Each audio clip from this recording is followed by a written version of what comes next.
Any second now. All right. We're live. What's going on, everybody? Well, no viewers yet, so we're going to wait this out. What? There's a No, all right. available. What's going on, everybody? Patrick O'Shea, Drake Riggs, Matthew Wells, the Tailgate Show. Yes. Yeah. Welcome, UFC 258 Tailgate Show. Thanks for joining us here. We got some brews, we got some previews, we got everything going on out. So, with that in mind, let us know in the comments immediately what you're drinking. If you have any question for us, let us know. And yeah, boys, how are you feeling today? Not great, honestly. I don't feel very good today. Oh no, Not like sick, but just like, I don't know, not 100%. Let's put it that way. So I just have water today. I'm a loser. Sorry, guys. no, water's fine. There's nothing wrong with water. That's all good. Stay hydrated. We don't discriminate here. If you're not a alcoholic drinker, that's fine. Water works. I would Matt, love though, to. I know you're drinking something alcoholic there. I saw it out of the corner No, of my it's eye. actually not alcoholic at all yet. Just some Canada Dry, some bold Canada ginger wow. ale action. All right, Tailgate Show. Just to recap, everybody, Tailgate Show. We've got water and Canada Dry. This is the Tailgate Show. Oh, there's Ant. What's up? Thank Yeah, God, what's up? Ant, save me. We've got What's going on? We've got water and Canada Dry so far as our drinks. Tell me I you're got drinking. Stone IPA. I mean, I Good also enough. have There we water go. too. Is that okay? Oh wow! Man, get the hell out of here, man! No, it's fine. It's fine. If you don't drink, that's all right. But I You know old these healthy ass. Man. It's too early, bro. It's too early. I'll break out the Too Dos early. Equis in a minute. This is why I don't have a six pack anymore. I think last time we got drinking earlier, though, Matt. So Well, I don't know what you're talking about. That was part of the paid Oh, wow. unpaid promotion. right. With, Proper 12, the collaboration with Proper 12 and Dustin Poirier's Louisiana style hot sauce. So That's true. Attention, mofo's. Here we go again. Oh, there we go. There we go. Wonderful. yes. All right. Oh, so man. Super Ant. I'm drinking the classic Magic Hat number 9. I'm hoping for a promotion sponsorship from them eventually. That's so I'm just that's gonna- some good beer right there. I like Yeah, I it's- like matching. On draft, man, that stuff is so good. It's like that mango flavor really kicks in. Mhm. It I got is. a sample pack of Stone IPAs from Costco last week, and right now this is the Fear Movie Lions, the FML. Oh yeah, the Fuck My Life. There we go. I never actually put that together, but it's 8.5%. So Whew. Yeah. That's good stuff. That's oh good yeah, it's stuff. getting real, baby. It's getting real. If I could get this, there we go. It's strong. It's strong for you, Drake, Mr. Strawberry Natty Light Man. Whoa, buddy. Callbacks to the inaugural episode. Yeah, no, which was Strawberry Not Natty my- Light. What? Not my preference. It's just Yes, what I had, dude. okay? it's just apparently all he had was a Strawberry Natty Light for our inaugural Tailgate Show. So it was Strawberry It was lemonade, incredible. actually. I actually Strawberry thought lemonade. I thought you were referring to the strawberry blonde hair that you have now. Right. oh, there you go. I've taken the All right, well- strawberry out of it, but yes. Well, we got 2 questions here, so let's hit them up. We'll start with Axe Rupp. Could y'all see Kamaru versus Israel? That's an interesting question. Drake saying no. They're too friendly. They are pretty friendly, but I think the size difference hurts Kamaru too much there. I don't know. What do you think, Ant and Matt? I mean, Burns definitely dedicates more to his punches. Like his game will normally rely more on striking than Usman. But Usman, I think Usman Burns. is like, oh, you know what? I'll read the reading the next second question. I'll read the next question. Yep. Hold on a second. What was it? Kamara versus Israel? No, Yeah. no, not happening. Like not happening. Like Usman too small to take down Adesanya. Adesanya is way too slick on the feet, and also it's not just that he'll sprawl out of a takedown. It's that he's going to use his footwork to keep you from getting the optimal position to take him down. It's going to piece you up the whole way. Like look at what he did to Derek Brunson. I don't think Usman would have a good time moving up to fight him. I disagree. I think that'd be a very interesting fight, although we'll never see it because, as mentioned, they are good friends. I don't think they'll ever fight each other, no matter what sort of situation, double champ sort of fight could be on the line there. But I think it'd be interesting because thinking back to Izzy's opponents, who has he fought that's truly dedicated to wrestling like Kamaru is? Like Kamaru will keep trying to get you to the ground no matter what. Like Izzy's fought guys that will try to take him down, but are they like really, really known for like that grinding out style of fighter? I don't really want to credit any of his opponents to having that, unless I'm missing somebody. I mean, the closest thing was like Vettori kind of stalling him on the fence a lot. Yeah, but that's a hole that he's closed. I mean, Gaslum was the best overall skill set that was able to get some things done against him, and the threat of the wrestling was a big part of that. But I just don't see Usman being like, when I look at what Masvidal was able to do to him on short notice and piece him up a couple of good times. Adesanya is going to do so much worse than that. Like he would do so much worse, to be so much more of a diverse attack. We also know that Usman has like knee issues and stuff. Man, that's a beautiful target for Adesanya, who's already kicked the legs out of a lot of people. It just wouldn't be a good night for him, I don't think. That'd be an interesting matchup. I would say that. I'd like to see it. I think the size difference is too much, but I think it is a good challenge for Israel if that ever did happen and Usman did move up. But let's keep these questions going. So we got Adal Hussein here. Who's the bigger puncher, Burns or Usman? Burns for me, just in terms of what you've seen him do, knocking people out and knocking people out too that don't normally get knocked out, right? Like we've seen Kamaru knock a couple of people out, but we're talking like Sergio Moraes and not exactly people known for their stronger chins. Whereas Burns, I mean, flatlining some of the people he has, I've got to lean Burns here. Yeah, I would agree with that. And, you know, Colby did get knocked out by Usman. Not clean knockout, TKO and everything, but that was 5th round accumulation over the course of a war and everything. Gilbert Burns, though, yeah, I think it's pretty fair to say that it's him in this case between these two guys, just from the more recent results. And if you look at even in fights where Burns hasn't gotten finishes, like the Woodley one, for example, in his last time out, you know, very, very close to finishing Woodley with strikes in that one. Had him hurt badly in, what was it, the first or the second round? So, yeah, I just think that we've seen Burns' power on display much more than Usman's. Makes sense. Matt or Ant, you feel differently on that? I mean, I think they're pretty similar. I mean, I would probably give a little bit more edge to Usman being a better puncher, a bigger puncher, rather. Again, his focus is more so on wrestling, though. You know, he doesn't go out there and try to knock guys out, with the exception of Colby. So, no. Very true. You know, I'll say Burns is the bigger puncher, but I think Usman is the more refined puncher. I think he's better from a technical standpoint, but Burns will pack more power in it, and that's simply because he's more dedicated to it. So to answer the question I tried to answer early, I think Burns he'll be more dedicated to using his striking. Usman is more of a means to an end. If he gets with like Matt said, with the exception of Colby, who he just really hated for understandable reasons, like he just wanted to dislodge his jaw. Like that was pretty much his mission, that whole fight. If he doesn't have that mission, he wants to punch you to distract you, to take you down. Or in the case of Woodley, like he hit him with like an elbow or something, and that started the spiral that led to Woodley just getting dominated the whole time. So his striking is made to allow him to wrestle, and that's probably what we'll see tonight, I think. Yeah, I definitely agree with that. And Stevie FPL, I see your comment. We're going to come back to it because we're going to do predictions. But so last question right here before we start doing predictions.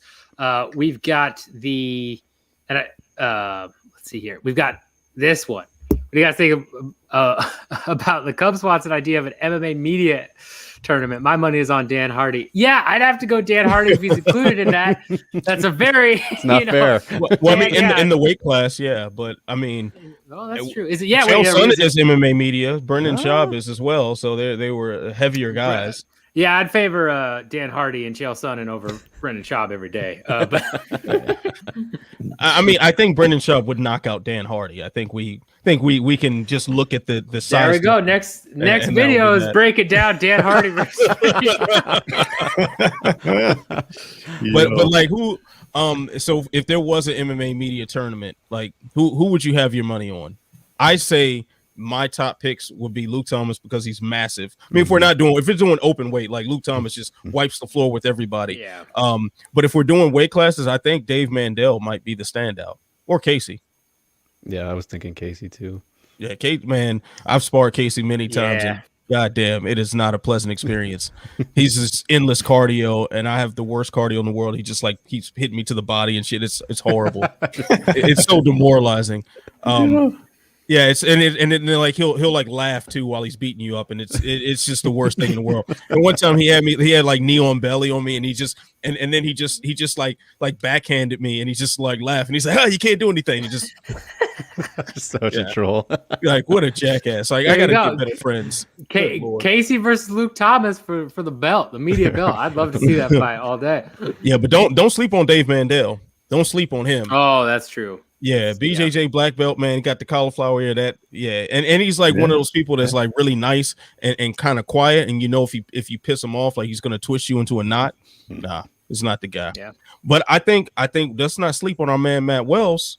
Man, whatever. There you go. Yeah, Same with you. All your training montages on Instagram. You post man.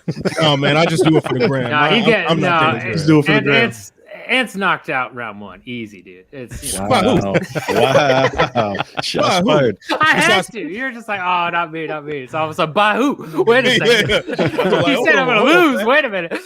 Is that a challenge, Pat? Oh no, you beat me up. Okay. Man. We've had this conversation, man. We've had this conversation. There you go. Pat's gonna be part of the training camp. Yeah, I'm gonna be the guy that comes in after you've had like 14 rounds of sparring, and then you're still gonna whoop my ass. It's just gonna be a little bit more competitive than it would be if you were fresh. Did we have that conversation before or after Tito Ortiz was about to kick my ass at the award show? Oh, I think that was after, but there. God, Tito. Well, he was about to kick my ass too, because what was the name of that drink? That gross protein / alcoholic drink that they were serving everybody that I almost opened and like sprayed on him. I didn't even touch that shit. Like, I was like, y'all trying to alcohol the protein shake? Nah, we good. It was Good. They were serving it at the MMA awards. It was disgusting. It's like, what? Man, I'm telling you, MMA people come up with some dumb shit. I swear. That is one of the silliest ideas known to man. Yes. Wild. Wow. And one more question real quick before we jump in, and we'll get to the comments right before we go to the preview too. But Juice X. I wonder who that could be. Oh boy. Hey fellas, it's Jay. How do you feel about Maycee Barber versus Alexa Grasso as a co-main? How do you think it stacks up against other pay-per-view co-main? Should they drop co-main altogether? Oof, that's a good question. Well, technically, it's always co-main, right? Right. Technically. The term is just so ingrained in us now that even if they try to do away with it, we're still going to refer to the second fight from the top as the co-main. But I think it's good branding, though, to have a co-main event, because that's one of the things that still separates MMA from boxing. Even though we're talking about one of the weaker pay-per-view cards in recent memory, it's still more stacked than the average boxing pay-per-view card. Like that's hands down easily more stacked. So keep up that branding. I don't like this as a co-main event at all. I don't think anybody really does. Especially with Gaslum and Highnish on the card, that seems better for a co-main event. It seems like it's more likely to immediately impact the title picture, even if those guys aren't quite in the title picture immediately. I don't know, man. This is the weak ass card. Like that's kind of what it's just a weak ass card, and we're sitting here grasping for straws. So pass. Listen, this fight as a co-main event makes no sense to me. I mean, I get why they're doing it, because obviously if Maycee Barber wins, they're going to put her in a title shot, or at least, start that conversation and ramp it up pretty highly. But we're talking about, she's coming off of a loss, Maycee Barber is. So this is a huge spot to put somebody coming off of a loss in a very young career already. Alexa Grasso is only on a 1-fight win streak. For me personally, the co-main, if I had a choice, would have been one of the prelim fights in Diego Lima versus Bilal Muhammad, because both of those guys are on winning streaks. And that's going to be a damn good fight. I think they probably put it so low because they think it'll be a decision, which is fine, I guess, because with that logic. But I think that's going to be one of the best fights of the night. And yeah, like Ant said, this is a weak ass card, so there's not really a great option either way you look at it. Yeah, I mean, interesting takes, fellas. Go ahead, Drake. Kind of disagree. I kind of disagree. But I do agree with some points here. The thing, but I look at it between Gaslum and Highnish, and then Grasso and Barber, of course. In terms of a business standpoint, I would have thought that maybe Gaslum would have got that despite a 3-fight losing streak, just because he's one of the more well-known names out of everybody on here, right? He's been around for a while now, just had the Israel fight, he's been in higher profile spots before, main evented, like all these things. People will recognize him. But then if you're going to look from the rankings, right, I guess they're pretty similar. I don't have them up right now, but I know they're like pretty much the same spots in each of their divisions. And yeah, who's closer to a title shot? I think you would definitely argue that it's, whoever wins the flyweight fight there. So a little bit more important just because of, how everything's happening in their own divisions. So I think it's fine. Again, it's like you're picking, none of them are good options, right? So it's like, but just what's the best of the worst, and I think that this fight will be pretty exciting anyway. So it's like, I don't think they were too concerned about it, but it's a little, I would have expected Kelvin to, get that spot, but I'm fine with this. Well, sorry, I got distracted. I will jump in with my comments right here. I got distracted by this comment, though. I mean, Anthony Walker just all about it. The people have spoken. The people have spoken. The people have spoken. I didn't make the rules, okay? But back to Jay's original comment. Jay, we will get to the other question eventually. But I will say from a business standpoint, Barber, they are so high on Barber, and the social media metrics and everything they're tracking behind that. This is all about Barber. They need her to win this one. If Grasso wins, that's fine, but they're really hoping Barber wins this from a business perspective, simply because of how well she was tracking. I mean, look at how much of a favorite. I forget what the exact odds were. I think it was -250 or something for her to go against Montefiore. Something that was definitely skewed towards her favor. That was probably a little bit much, just because she's a big hype train. This is her bounce back fight. If she wins this, they will push her very, very hard. And it makes sense given that, look at PVZ, right?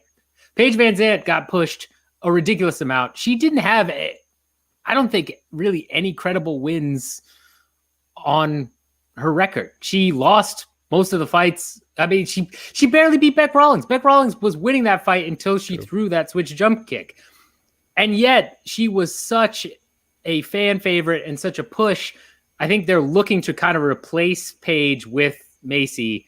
And Maycee does have the skills to back it up. We'll see how she does tonight, but I think it makes sense from a business standpoint to just really push Barber as much and as fast as you can, because who else do you have in the flyweight division, right? You've got Shev just dominating everybody. And then other than that, you've got a lot of vets that haven't been able to dethrone Shevchenko or have gone winning losses back against each other. Barber makes all the sense in the world to push. That's why she's the co-main. But you know what? I don't think that they are with a win. I don't think that puts her in the title. What the hell? Damn ambulance start going as soon as I start talking. Anyway, I don't think it puts her right in the title picture, just because if they're trying to build her, because the last thing you want to do is have her get murked by Shevchenko on this rise. Like, they're better suited to just throw people at her and give her favorable stylistic matchups and just keep building that star, and then maybe force a title fight from there. I mean, much like Bellator did with MVP, they just kept throwing bodies in front of them just to see what happened. And then, okay, now we're going to throw them into a legitimate Grand Prix. I think the UFC will probably do something like that should Barber win. If Grasso wins, on the other hand, I think you're talking about someone who can enter the title picture a little more clearly, because she's not, someone that they've marketed nearly as much, and it's not as much of a brand to protect. So yeah, I'd say that Grasso has the better chance of inserting herself in the title picture. But I also think too that they gave Barber a very favorable style matchup with this one. Very favorable. This is a fight that she should win. Grasso is, I think, the more polished striker, but Barber certainly has more power behind her hands. And she's someone who's going to rely on her grappling a lot more. And that's where Grasso is kind of weak at. This is tailor-made for her. And should she not pull through, then Grasso can take that shine, go up to see Shevchenko, get murked there, and, you can try to rebuild Barber another way. Well, that's a perfect time to segue into our predictions for the main card. So let's go ahead and get into that, and then we'll get to the rest of your questions. Again, really appreciate the questions and comments. Talking about the fight card being shit, I feel like we're pretty much all in agreement that it's weaker than normal, right? So Terrell Brown, yes, I think we're all in agreement that the card is weak. If one of us is not, we will get to that afterwards. But let's go ahead and dive into the main card here. So I'm gonna ask producer Jake to throw up the fight stats while we go through these. I would like to ask look at Jake this. to throw up, please. Oh, that looks clean. Yes. No, not throw up, Drake. That's inappropriate. Very inappropriate. That's strawberry blonde humor. We don't like that. I'll see myself. All right. So let's go actually for opener card and opener of the main card and then upwards, Jake, if that makes sense. Right? Everybody in agreement to that, or do we want to start with Usman Burns? No, let's work our way up. Start with the Bottom up. All right, Maki Pitolo versus Julian Marquez. So looking at the stats so far, Marquez has the height advantage. Reach is the same in terms of arms, leg length a little bit in the favor of Marquez, but mostly even. And then scroll down, Jake. Let me see what you got in terms of differentials and such. Marquez has far more wins by KO and TKO. No decisions. He's only had finishes for Marquez. Pitolo, we've seen it does know how to throw and does crack people, but it's 23% or so decisions. Also has some more subs than Marquez does. Significant strikes. Got to give the favor to Pitolo there in terms of landed per minute. Let's see what else we got here. Absorb per minute. Marquez does tend to get hit more, and defense in terms of striking is 53, 51. We'll go a little bit more into the stats here in a second, but just initial impression, boys. Coconut bombs versus, I don't remember Marquez's nickname, but coconut Cuban bombs. Missile Crisis, Pat. Come on. Oh, man, I'm sorry. Great Coconut nicknames bombs here. versus these Right these there on nicknames screen. are incredible. Oh, yeah, well, now they are because you scrolled up, but all right. Sorry, it's hard to read a little bit, but I'm old and have glasses, so my apologies. Initial thoughts. Who do you favor and why? Let's start with you, Drake. Who do you got in this one? I'm simply leaning towards Pitolo simply for the fact that he hasn't been away from action since 2018 and had some very crazy injuries. I think Julian Marquez almost lost his leg or something crazy like that. I just expect him to maybe be a little bit rusty, and he's probably the better fighter overall than Pitolo, but I don't know. We got to see how he comes back from this first before I can really favor him. And a guy who gets Maki Pitolo, who's always in the fight, always pressing forward, very aggressive, hits very hard, coconut bombs, but Julian Marquez is very durable, so I think he should be able to survive most of the shots that Pitolo has to offer, even though he does absorb many, as we were just saying in the stats right there. But I still think Pitolo should, be able to work his way to a victory. Unless Marquez, shows no signs of ring rust, then he could very well win. But I have to lean towards the more active guy in this one. Fair enough. If I'm reading, if I remember the prediction stats correctly, I'm pretty sure the rest of us picked Marquez for this one. So, Ant, let's go ahead and go to you first. Why do you have Marquez over Pitolo? Well, actually, I didn't submit predictions this week. This is actually my first slacker. bit of work back. Wow. I've been Slacker. out of action due to family issues for a week, but here I am, back sexy as ever. Now, I think that I think Marquez. This is a fight that they want Marquez to win this one. I believe to pair him up with someone who's on this losing streak, but inactivity, man, if your name is not Dominic Cruz, ring rust is real. I don't see someone who's been out of action for for over 2 years just going in there and just doing business like that. I got to see it to believe it. Marquez certainly has the tools to win this fight, but I think Patolo is gonna pick up a dub here. Okay. All right. Well, I know me and Matt are on Marquez, so Matt, go ahead and school them. Tell them why they're wrong. No, man. And in this fight, I think this is the first. I don't know. Somebody fact check me here in the chat. I believe this is the first pay-per-view opener featuring 2 Contender Series bets. I don't know. Could be wrong. Could be way wrong on that. But I'm going to roll with it as being the first. I'm concerned about Patolo because he's 3-1 or 1-3 in the UFC. He's shown a lot of things to me that are concerning in terms of his willingness to not willingness, but his ability to kind of pump the brakes when he needs to and kind of let the fight come to him a little bit. He tends to force things and he gets clipped and then he gets caught in a choke and his risk management isn't where I would like to see it to be. And Julian Marquez, thinking back to when he fought, he is a little bit more calculated with his approach, and that's what I like about him in this fight, especially considering Patolo's, like I said, 1-3 in the UFC. So I will outweigh that with the inactivity. I think Marquez's inactivity will be good for him in terms of kind of getting back on the horse sort of thing and not having losses to dwell on. He's just kind of looking to get back in there, get his groove back, so to speak. And, I think he'll take care of business. I don't expect this to be the most exciting fight in the world. I think it will be a little bit of Patolo going out there and trying to swing for the fences while Marquez kind of has to weather that early storm. But I'm rocking with Marquez early, not early, but to start this card off rather. Fair assessment. And we are a little bit short on time, so I'm going to go through this real quick, and then we're going to do a lightning round until we get to the main event.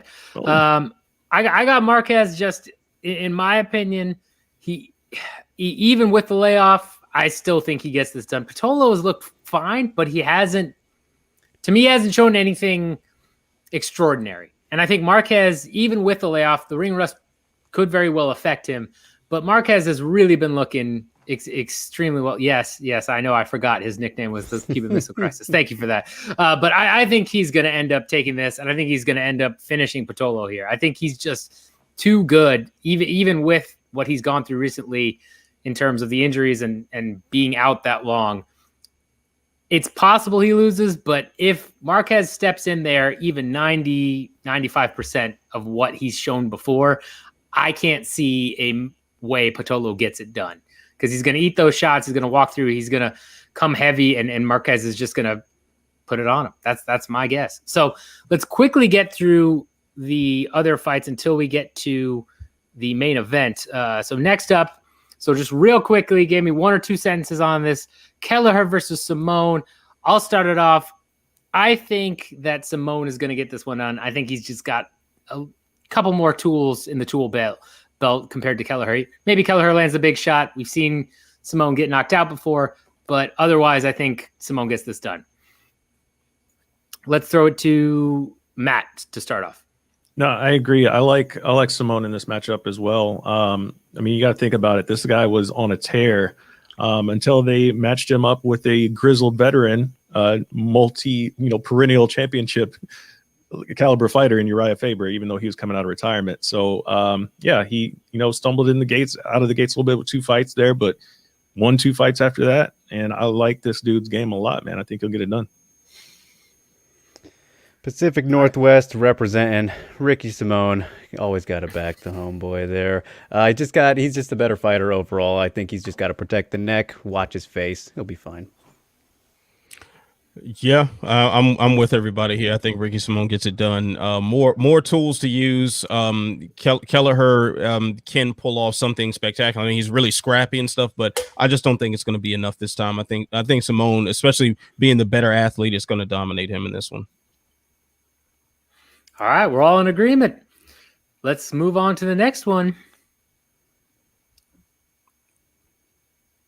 Gaslum versus Highnish. For me, Gaslum has had some stumbles, but I still think pretty much every aspect, he's got an advantage over Highnish here. I think he gets this done, whether it be by decision or finish. I don't think Highnish has ever been finished, so maybe a decision, but I can't see Gaslum losing this one. It's tough, man. It's tough. The guy's lost 3 in a row. Against the elites, but man, 3 in a row is hard to overcome. You would like to think he gets back on the winning track here. Not to say that Ian Highnish is like the best in the world by any means, but the dude can crack. So Kelvin's got to be on his toes, man. I think he's more than capable of getting it done, though, for sure. Yeah, I think with Kelvin's last 2 losses, it was more of a case of Till fought a very smart game plan to kind of nullify Kelvin, and then he straight up got caught against Hermanson, which it happens. That was a legit loss and everything. But Kelvin back against the wall here too. I think we forget how good that he has proven to be in the past. So I think he will show that in this spot that he needs to win and go out there and do his thing against Highnish as well. I see Gaslum winning this one. I don't look into the 3-fight losing streak a whole lot. When you look at the names on there, Adesanya has the potential to be the greatest middleweight of all time. So I'm excusing that. And he took him through all levels of hell to get that win. Darren Till, like was said before, he played a smart game plan. He point fighted his way into that. Jack Hermanson caught him in a rogue leg lock, which we've seen derail a lot of people at a high level. So I don't think Highnish is going to do any of that. Gaslum is kind of like everyone's kryptonite on his best night. So I think he's going to go in there, stay in his face, bloody him up, and get the win. There you go. All agreed. So let's move on to the next one. And while we're doing that, Sound of Violence, always appreciate you being on. What were we drinking? We've got water for Drake, Canada Dry for Matt, Stone IPA for Ant, and then I've switched over to a deep LM IPA. So there you go, my man. Shout out to Dallas.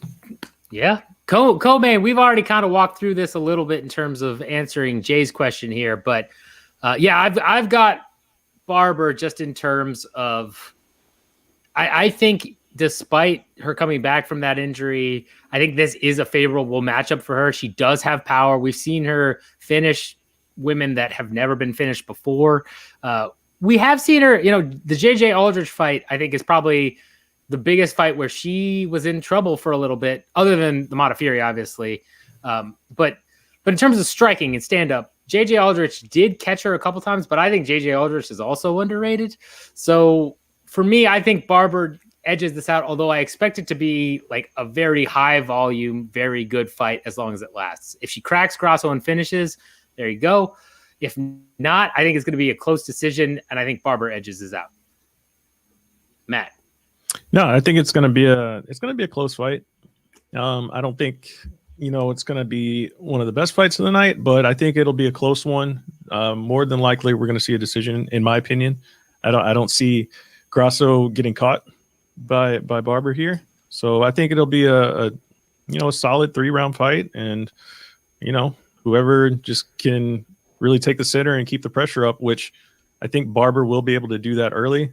So we'll have to see how Alexa adjusts to that as the fight plays out. But I think it'll be a close fight. I got Grasso, I think. I forget what I put on the sheet. Well, okay then. I forget what I put on the sheet. Yeah, Alexa Grasso has fought significantly better competition. I don't think there's any debate about that. And you look at her only 3 losses: Carla Esparza, Tatiana Suarez, Felice Herrig. These are all pretty experienced people. But those first 2, Esparza and Suarez, very strong grapplers. And then even in the Herrig one, she was able to get Grasso down a little bit. That was just kind of a weird performance from Grasso, I would say, in her second UFC fight. Maycee needs to get this fight to the ground or utilize some grappling in some sort. Otherwise, Grasso has proven to be pretty difficult to handle on the feet for most. She can outpoint most people and land just more effectively. And if she comes in on point, looking as best as we know she can, like against Karolina Kowalkiewicz, who, of course, a little over the hill now, but that was a world champion performance in that fight. That was something incredible from Grasso. If she can replicate that, she's going to be very tough to beat going forward in a new, weight class at flyweight here. So Grasso for me. I'm taking Barber on this one. I just see her being able to have enough power to keep Grasso honest on the feet. You see someone get like fast and technical, and they get sat down with one hard shot. I see Barber being able to land that hard shot on occasion, just enough to keep her a bit hesitant, just enough to introduce the wrestling element. And I think she kind of outfoxes her way to getting a decision win. I think it's competitive for like the first round, and then after that, I think Barber is just going to tip the scales over in her favor. So she should get the decision here. There you go. Two for Barber, 2 for Grasso. Although technically, looking at the sheet here, Matt, I believe you did choose Barber. So like I said, I got Barber, so I expect her to go out there and get a close decision win. Like I said, Right. You weren't listening. Right. Were you listening? I mean, I guess I wasn't listening. Jesus Christ, this guy. All right. On to our main event. Kamaru Usman, Gilbert Burns. So looking at some of these stats here, again, both guys have very few losses on their record. And most of Burns' losses were at lightweight. Got to remember that, right? He got knocked out by Dan Hooker, but the amount of given how big Burns is and how he's looked at welterweight, the fact he was cutting down to 155 is bonkers to me. I'm not sure how he was making that happen. So this is a really good fight. This is one for the ages. We know what Kamaru can do. We've seen him wrestle everybody and their mother and just dominate and just hold them down. I believe the stat that was thrown up by UFC.com was 97% control time on the ground for Kamaru, which is insane. Like, and he spent like an hour on the floor in his UFC career. Yeah, it's bonkers how good he is at wrestling and how good he is at neutralizing people. And we've seen him strike too. And in the Colby Covington fight, that was just pure stand-up. And he's not bad at striking. As was alluded to earlier, he uses those strikes to set up his takedowns and catch people off guard. He is a very complete fighter, and he knows his strengths, he knows his weaknesses, and he's incredible at executing it to a point where he just dominates fights, whether that's 50-44s or, the striking war with Covington was closer, but still he wanted to stand there and throw with him. That's his choice. When we look at Masvidal on a short notice fight, he just dominated Masvidal, who was really, really rising through the ranks at the time. So this fight is tough. I went with Kamaru because especially there was a piece that focused on a breakdown of Gilbert Burns' skills. I'm not sure if it was the fight site or if it was Luke Thomas, but talked about how Gilbert on the back foot is not that great. And when you look through it, when he's backing up, when he's getting pressured, Gilbert is not nearly as effective as when he's doing the pressuring, when he's coming forward and trying to land those shots or even takedowns and going in the clinch. When he's on the back foot, Gilbert Burns really struggles. And I think Kamaru is going to be able to use his striking to keep Gilbert on the back foot enough that then he just times his takedowns right as usual, gets Gilbert on the ground, and then Gilbert just at a worst case scenario, I feel like Usman holds Gilbert there on the ground, switches positions, throws some peppering shots, but has enough control time that he cruises to a decision. In a best case for Usman, I think he gets him down and just ground and pounds him until he gets a finish. I don't see Burns with, I believe, a 51%. Jay, can you scroll down? His takedown defense rate is not very solid. It's go down. That strikes. Yeah, takedown defense at 50%. I do not see Burns being able to stop Usman getting him to the ground, and I think it's just going to be an easy day for Usman. Matt, let's check you out. On that last note, I think Burns is going to welcome the takedowns as in pull guard because he's super good off of his back. So that's going to be a thing early when I think that Usman will try to just keep it in the clinch but standing. Like press against the fence, try to work a little bit of dirty boxing. I think I could see that being how he plays out the first couple of rounds, and then try to, of course, work his striking. Once they get a little bit sweaty, and then, once fatigue starts to sit in, then I can see Usman really, really leaning on that wrestling where he thinks that the threat of a submission is kind of lessened. So I could see Usman really just dominating the first couple of rounds in a different sort of way than what we're used to normally seeing from him. But I definitely have him winning this fight for sure. No question about that. I believe I put by TKO in third or fourth round, if I remember correctly. But yeah, I think this is going to be another spectacular performance for him when it's all said and done. Not to say that Burns isn't capable of winning this fight. I saw, what was that site we were looking at that said he had a 10% chance of winning this fight, which I believe is a little bit low, just because I don't want to disrespect his skills like that, because he's really good off of his back. He's very capable of locking in a submission, and he's capable on the feet as well. But to say he's going to be completely washed out like that, I don't know if I will go that far. But yeah, I thoroughly expect Usman to win for sure. Yeah, I don't have too much to add. I agree really with practically everything that you guys are saying. I do think that Gilbert has a very good chance to be the guy to beat Usman here, though, just because of the background and how well they know each other. But again, man, Kamaru's like the ultimate neutralizer. Like, that's his thing. He's just so good everywhere that he can hang, no matter where the fight goes, no matter how dangerous it gets. We've just seen it against everybody now.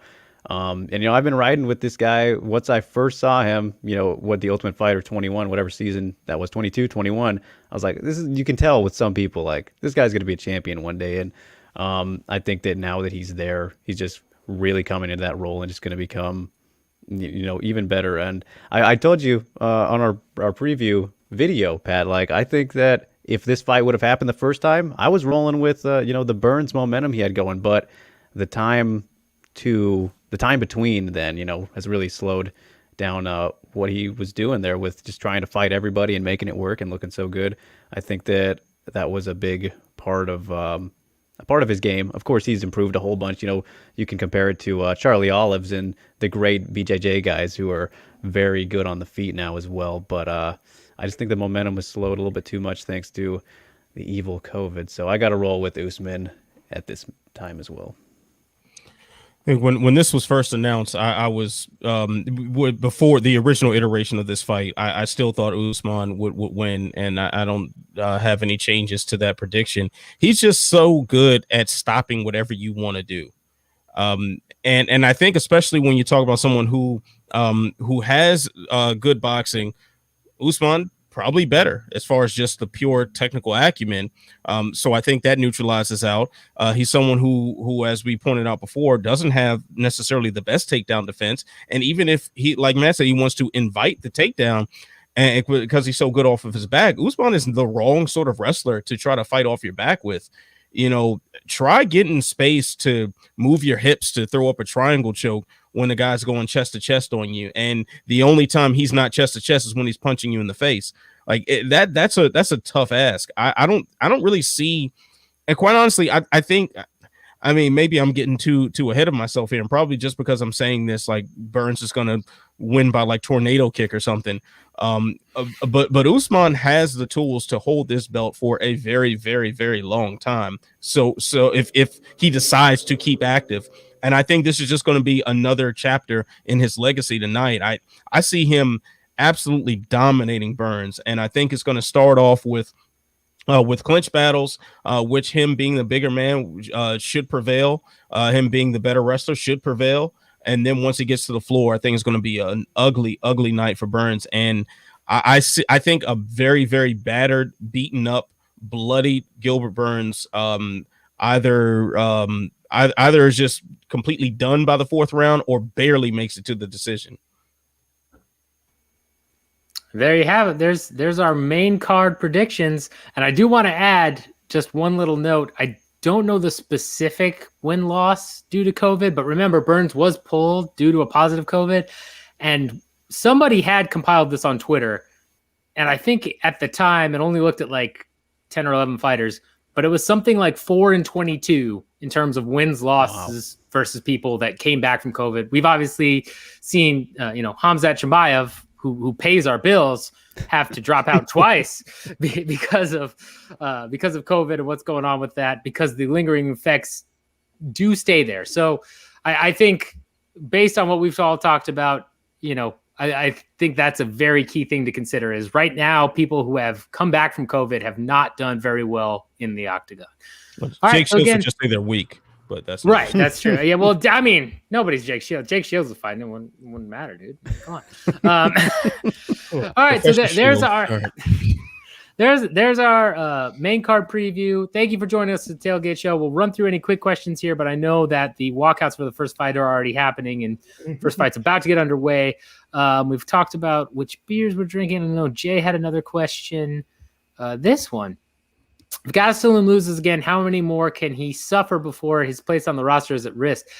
If he loses to Highnish, and then I would imagine they keep him and give him an unranked sort of layup. And if he can't do that, I think he's gone. Then again, the way that they're cutting people, if he loses to Highnish and Highnish like dominates him or knocks him out, they could cut him. They could just go ahead and cut him because Gaslum is getting paid more than your average contender series or newbie. So I think he's getting close. I don't know. How does everyone else feel on that? Gaslum is on the chopping block regardless, win or lose. Like he is someone who missed out on his title opportunity against Adesanya. And he's someone who's had trouble with, as far as fitting into whatever weight class and he gets paid more than your average. This man is on the chopping block. If they let Anthony Pettis walk out the door after pulling off that spectacular kick at the end of his last fight and what he's done and being on the Wheaties box and still being a star despite his mixed results, and they let go Yoel Romero right after he had a title challenge, and Anthony Johnson, who everybody's been waiting for to come back, and they let him go. Kelvin Gaslum's on the chopping block. Although I would say for all of those fighters, they did, like for Pettis, right? They offered him a deal, and they apparently offered Yoel a deal. The thing is that they wanted him to fight up and coming contenders. They wanted him to be a gatekeeper. So I think that's an important thing, is that because Yoel has said that UFC offered him a deal to fight. I forget who it was. I think Uriah Hall he was booked against at one point. Yeah. But also too, you got to look at like what are those contracts structured like? Remember when Ben Henderson left the UFC to go to Bellator, and he was saying like, should he fulfill all the stipulations in that UFC contract, he would have got paid more than he would have gotten Bellator, but it was dependent on him becoming champion again and defenses and pay-per-view buys and all these other incentives, like all these other things that weren't guaranteed. So I think they probably were handing Pettis and Romero and Johnson contracts like that made them say, hey, I'll just take the money that I know for sure is coming in. And I think Gaslum is a prime candidate for that, probably more so than most of the other roster. Yeah, no, definitely. I agree with that 100%. The main thing I guess I was getting at was in terms of there are fighters, right, that have been straight up cut. Like you don't even have an option. I don't think Gaslum is that fighter. I think they probably would offer a restructured contract or something along the lines of he's getting paid less, but fair points for sure. Matt, Drake, any thoughts on this one? No, I think we're in a world where obviously we see 8 contender series vets on this card tonight. If Kelvin Gastelum does not win, they're going to get rid of him. They're going to try to push through this new blood as much as possible for all the reasons that Ant said. The guy, it would obviously be 4 in a row. His past issues with the scale, his failed attempts at the top of the division, he makes too much money to fight an unranked guy. Unless if he agrees to a reduction in pay, which if you do that, then yeah, you really got to question a lot of things about Kevin Gastelum. So yeah, I agree. Yeah, that's a solid point. Drake, anything to okay, Drake disagrees. All right, well, I know the first fight is I know the first fight is starting. Thank you so much for joining us. We will be back with a fight companion. We're going to start with the main event of the prelims. So we will be back on a little bit before the pay-per-view starts, but then we're taking you all the way through the pay-per-view. And we also are going to do a post-fight show. Thank you so much for all the questions. Thank you so much for watching. We really appreciate it. And we will talk to you guys in a little bit. Until then, I'm going to let Ant do the outro because he's the best at it. I mean, go ahead, Ant. Go ahead. All right. Well, like, subscribe, share, tell a friend to tell a friend. Tell that friend to tell 10 more friends. Stay beautiful, stay positive, stay sexy. I'll see you when I see you. Peace.